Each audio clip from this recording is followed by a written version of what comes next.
किसी गांव में सुलेखा नाम की एक आलसी औरत रहती थी। किसी भी काम को करना हो तो वो बस आलस में चूर होकर मना कर देती थी। एक दिन,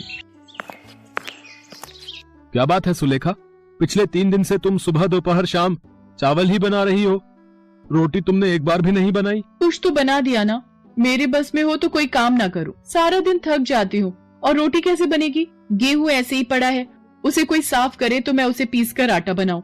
तुम्हारे पास तो फुर्सत है नहीं, सारा दिन मैं खुद ही घर में अकेली लगी रहती हूँ। क्या तुमने अभी तक आटा नहीं पीसा? मुझे ही ये काम करना होगा। अच्छा जाओ, जरा एक गिलास सत्तू ही बनाकर पिला दो। खेत पर बहुत गर्मी थी, मारे गर्मी के पसीने बह रहे हैं। अच्छा, गर्मी सिर्फ तुम्हें ही लगती है, मुझे तो लगती नहीं है। मैं भी अभी रसोई में दाल भात बनाकर आई हूँ, अभी बैठी हूँ। बिल्कुल अभी आकर, समझे? एक पल भी नहीं हुआ है और तुम आते से मेरे ऊपर हुक्म चलाना शुरू हो गए। जाओ, जाकर खुद बना लो सत्तू, और हाँ, एक गिलास मेरे लिए भी बना देना, मुझे भी बहुत प्यास लगी है। यह कैसी आलसी बीवी मेरे पल्ले पड़ गई है, जब भी कोई काम कहो साफ मना कर देती है। मुझे सब सुनाई दे रहा है जो तुम बोल रहे हो। अब रात का भोजन तुम तैयार करोगे, मैं हाथ तक नहीं लगाऊंगी। सारा दिन उठ बैठ इधर उधर, मेरे पांव दर्द हो रहे हैं। और हाँ, थोड़ी धनिया की चटनी भी बना लेना, वो धनिया टोकरी में रखा हुआ है। ये चटनी तो मैंने कल तुम्हें बनाने को बोली थी, खेत से ताजा धनिया तोड़ कर लाया था, तुमने चटनी भी नहीं बनाई। धनिया साफ कौन करके देता? मेरे पास इतना समय नहीं कि धनिया साफ करूं और फिर उसकी चटनी पीसूं। मुझे और भी काम होते हैं, और वैसे भी मैं थक गई हूँ। अब ये मत कहना कि मैं तुम्हें धनिया साफ करके दे दूं। मैं यहाँ बैठी हूँ, अब मैं नहीं हिलूंगी। एक दिन, सुलेखा, मैंने गेहूं पीस दिया है, आटा तैयार कर दिया है, अब तो रोटियां बना देना। रोजाना चावल खा खाकर मेरे पेट में दर्द रहने लगा है। अब ये मत सोचना रोटियां भी मैं ही बना दूं। 2 दिन चावल क्या खा लिए? तुम तो मेरे पीछे ही पड़ गए हो। मैंने भी तो वही खाए, मुझे तो कुछ नहीं हुआ। और तुम तो ऐसे कह रहे हो जैसे रोजाना खाना तुम ही बनाते हो। मैं अभी कुछ देर सुस्ताने जा रही हूँ, जब थकान दूर होगी बना दूंगी रोटी। चावल जल्दी बन जाते हैं, रोटी बनाने में आलस आता है।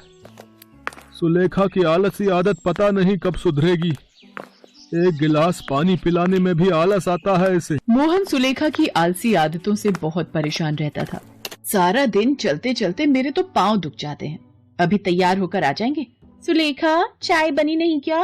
सुलेखा, मेरी चाय बना दी हो तो ले आओ। मैं चूल्हे से उठकर नहीं आने वाली, यहीं आकर ले लो। अब मैं कोई जादू से अपने हाथ लंबे तो नहीं कर लूंगी जो यहीं बैठे बैठे सारा काम कर लूं। अभी चाय मांग रहे हो, फिर कोई और काम आ जाएगा।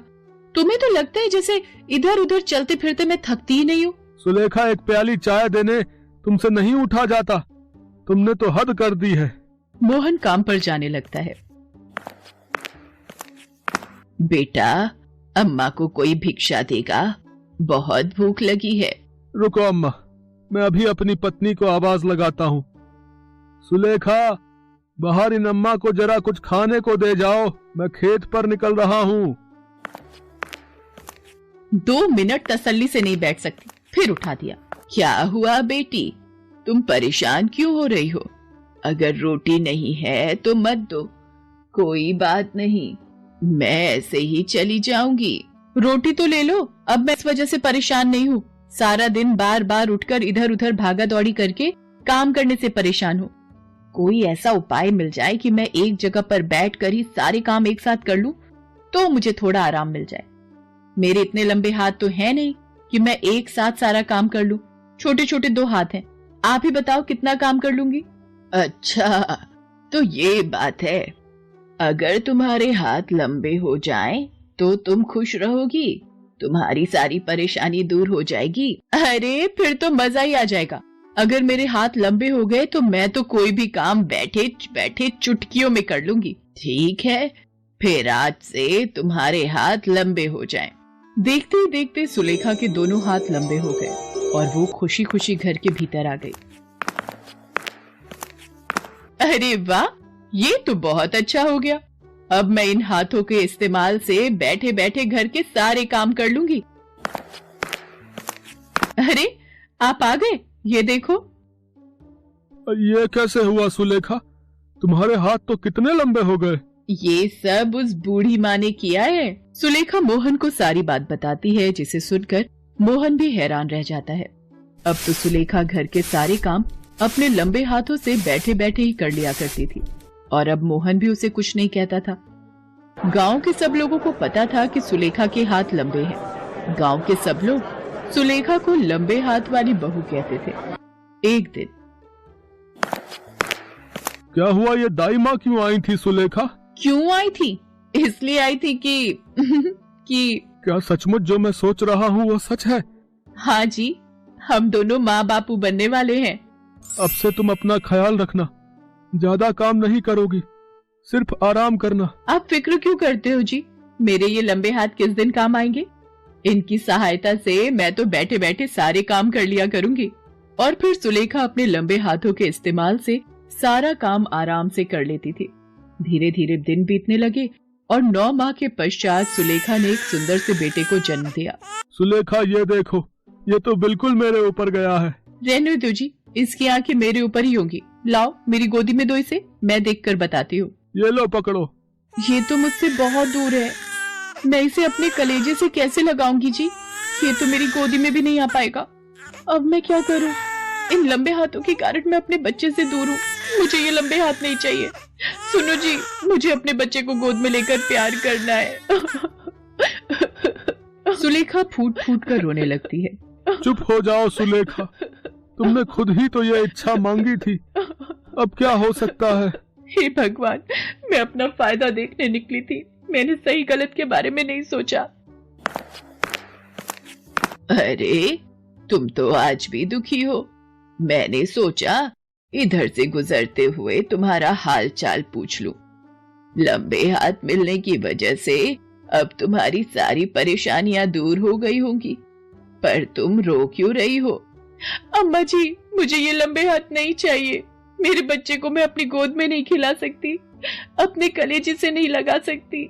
मैं इन लंबे हाथों का क्या करूंगी? आप कृपा करके मेरे हाथ पहले जैसे कर दो, ताकि मैं अपने बच्चे को माँ की गोद दे सकूं। ईश्वर ने हमें जो दिया है, जितना दिया है, हमें उसी में खुशियां ढूंढनी चाहिए। तुमने बिना सोचे समझे लंबे हाथ मांग लिए और अपना फायदा देखा, पर नुकसान नहीं सोचा। हमें किसी भी बात के फायदे और नुकसान दोनों पहलू सोचने चाहिए। अब रोना बंद करो, देखो तुम्हारे हाथ पहले की भांति हो गए हैं। शुक्रिया अम्मा, अब मैं अपने बच्चे को गोद में खिला सकती हूँ। सुनो जी, मेरे हाथ ठीक हो गए, मेरे बच्चे को मेरी गोद में दो। सुलेखा के हाथ पहले जैसे हो गए और बूढ़ी अम्मा वहां से गायब हो गई। सुलेखा को अपनी गलती का एहसास हो गया था। उसे समझ आ गया था कि हर बात के दो पहलू होते हैं। यदि फायदा होता है तो नुकसान भी होता ही है। इसीलिए हमें जीवन में सदैव सोच समझकर ही निर्णय लेने चाहिए। सोनिया की ननद पारुल के हाथ हद से ज्यादा लंबे थे, इसीलिए वो कहीं भी आने जाने से डरती थी और हमेशा एक शॉल ओढ़े रहती थी जिसमें उसके हाथ छुपे रहते थे। सोनिया की नई नई शादी हुई थी। जब उसने शादी के बाद ये सब देखा तो उसका मन बहुत दुखी हुआ। पारुल, देखो मैंने आज खीर बनाई है, खाकर तो बताओ कैसी है। माँ जी ने मुझे कहा कि शादी के बाद मैं पहली रसोई में खीर बनाऊं, तो तुम्हारे लिए भी ले आई। नहीं भाभी, मुझे नहीं खानी, अभी थोड़ी देर बाद खा लूंगी।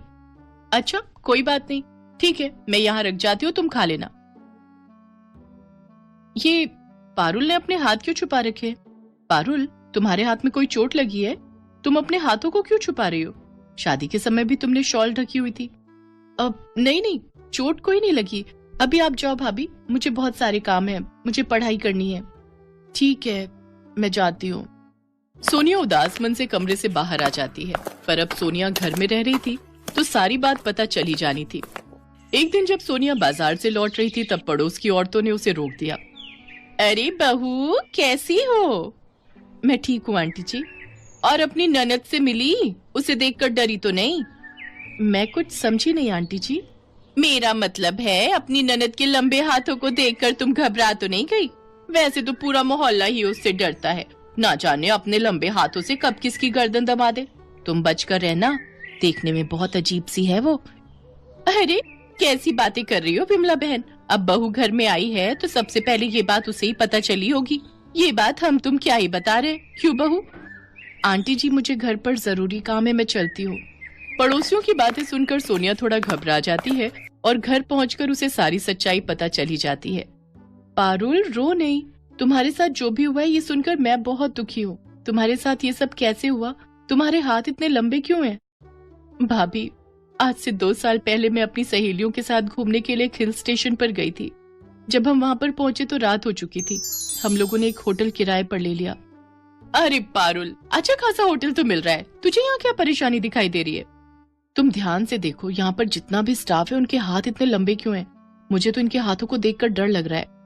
अरे पागल, हो सकता है इनके हाथ ऑटोमेटिक लंबे हो, इन्हें कमरे तक जाना ही ना पड़ता हो, यहीं से हाथ को कमरे तक पहुंचा दिया।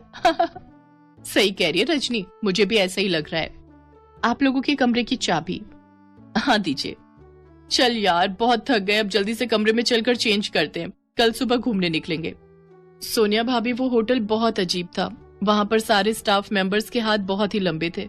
मुझे उन्हें देखकर बहुत अजीब लग रहा था, पर मेघा और रजनी को ये सब मजाक लगा। मुझे अच्छे से याद है जब मेघा और रजनी रिसेप्शन पर खड़ी लड़कियों के हाथ देखकर हंसी थी तो उन लड़कियों को गुस्सा आ रहा था। हम तीनों कमरे में पहुंचे तो एक लड़का हमारे कमरे में कुछ जूस लेकर आया। अरे भैया, आप सबके हाथ तो इतने लंबे हैं, आप कमरे तक क्यों आए? आप वहीं से हमें जूस दे देते। मेघा, ऐसे किसी पर नहीं हंसते हैं, धीरे बोलो, उसे अच्छा नहीं लगेगा। हाँ जी भैया, ये जूस हमने तो ऑर्डर नहीं किया था। मैडम, ये हमारे होटल का स्पेशल जूस है। हमारे यहाँ जितने भी लोग आते हैं हम सबसे पहले उन्हें अपने होटल का ये स्पेशल जूस ही देते हैं।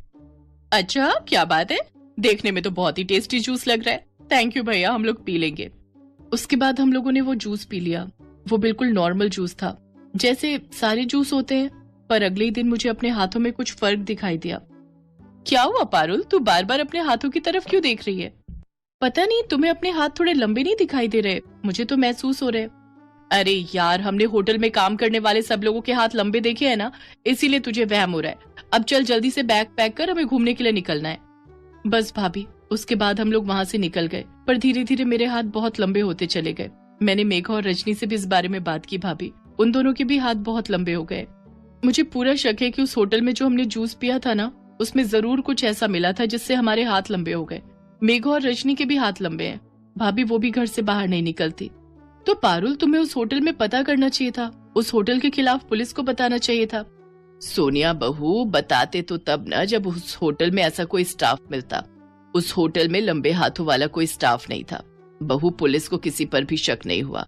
ये कहानी बहुत घूमी हुई है, जिसकी वजह से मेरी बच्ची आज ये दुख झेल रही है। मुझे दाल में कुछ काला दिखाई दे रहा है। माँ जी, मुझे थोड़े दिन का टाइम दीजिए, मैं इस गुत्थी को जल्दी सुलझा लूंगी। मैं अपनी ननद को ऐसे दुख में जीते हुए नहीं देख सकती। सोनिया ने ठान लिया था कि वो सच्चाई तक जरूर पहुंचेगी, इसीलिए शादी के बाद वो हनीमून पर उसी हिल स्टेशन पर जाती है और वही होटल बुक करती है। सोनिया, तुम कैसे सच्चाई का पता लगाओगी? हम दोनों अकेले हैं और यहाँ बहुत रिस्क है। हमने पुलिस को भी खबर नहीं की है। चिंता मत करो अनिल, मैंने सब प्लान कर लिया है। मेरी इंस्पेक्टर साहब से बात हो गई, अभी शक होगा तो वो यहाँ मौजूद रहेंगे। मैं तुम्हें सब समझाती हूँ। इंस्पेक्टर जोशी हमारे साथ वाले रूम में ही ठहरे। वो भी बहुत दिनों से इस गुत्थी को सुलझाने के लिए लगे हुए थे। फिर मेरी उनसे बात हुई, पापा उन्हें जानते थे, उन्हीं के साथ प्लान करके मैं यहाँ तक आई हूँ। पर जो स्टाफ पारुल को दिखाई दिया था, जिनके लंबे हाथ थे, वो स्टाफ अभी दिखाई नहीं दे रहा। गेट पर कोई है, मैं खोलता हूँ। अब हमारे होटल की तरफ से आप दोनों के लिए ये केक है।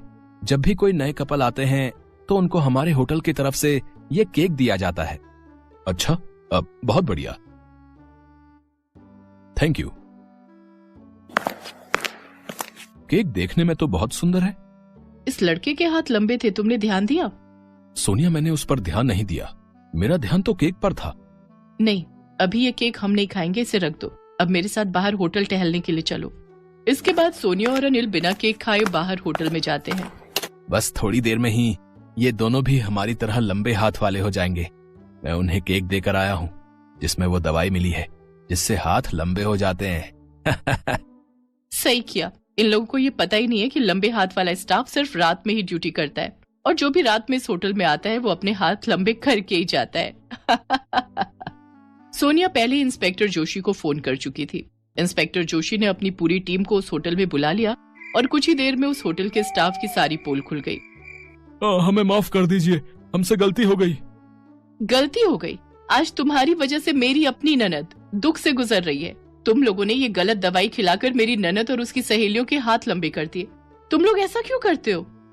हम ऐसा इसलिए करते थे ताकि हमारे होटल में लोगों की भीड़ लगे। हमारे लंबे हाथ वाले स्टाफ को देखकर ज्यादा से ज्यादा लोग आए, इसलिए हमने एक ऐसी दवाई ली जिससे हमारे हाथ लंबे हो गए और धीरे धीरे ये लंबे हाथ हमारी परेशानी बनने लगे। लोग हमसे डरने लगे और हमारे होटल में सबने आना बंद कर दिया। हमें अपने आप से नफरत होती है कि हमने अपनी गलती से ही अपने हाथ लंबे किए, पर हम अपनी नफरत दूसरों पर डालने लगे। हम चाहते थे कि जैसे हम बने हैं वैसे ही और लोग भी बन जाएं। अब तुम सब जेल जाओगे और ये होटल बंद हो जाएगा। तभी वहाँ एक जादूगर आता है। घबराइए नहीं मैडम, आपकी ननद के हाथ बिल्कुल ठीक हो जाएंगे। लंबे हाथ करने वाली दवाई अगर इनके पास है तो मेरे पास हाथों को छोटा करने वाली दवाई है, पर मैं ये दवाई इन सबको नहीं दूंगा क्योंकि इन्होंने गुनाह किया है। ये दवाई आप अपनी ननद को खिला दीजिएगा, उसके हाथ पहले जैसे हो जाएंगे। मैं भी इस होटल में इसी रहस्य को जानने के लिए आया था क्योंकि मेरी खुद की बहन के साथ ऐसा हादसा हो गया, पर मेरे पास तो ये दवाई थी, मैंने उसे ठीक कर दिया था। पर मैं चाहता था कि और लोगों के साथ ऐसा गलत ना हो और इनकी सच्चाई सबके सामने आ जाए। कुछ लोग ऐसे होते हैं जिनके खुद के साथ गलत होता है तो वो चाहते हैं कि दूसरों के साथ भी उनके जैसा ही गलत हो। Thank you sir, thank you so much. Hotel के स्टाफ को सजा हो जाती है और वो होटल हमेशा के लिए बंद हो जाता है। जादूगर की दी हुई दवाई से सोनिया की ननद के हाथ पहले जैसे ठीक हो जाते हैं। मेघा और रजनी को भी पारुल वो दवाई देती है। मेघा रजनी भी पहले जैसी ठीक हो जाती हैं। आज सोनिया के कारण उसकी ननद पारुल के हाथ बिल्कुल ठीक हो गए थे और उसके जीवन में खुशियां फिर से लौट आई थी। थैंक यू भाभी, थैंक यू सो मच मेरी प्यारी ननद।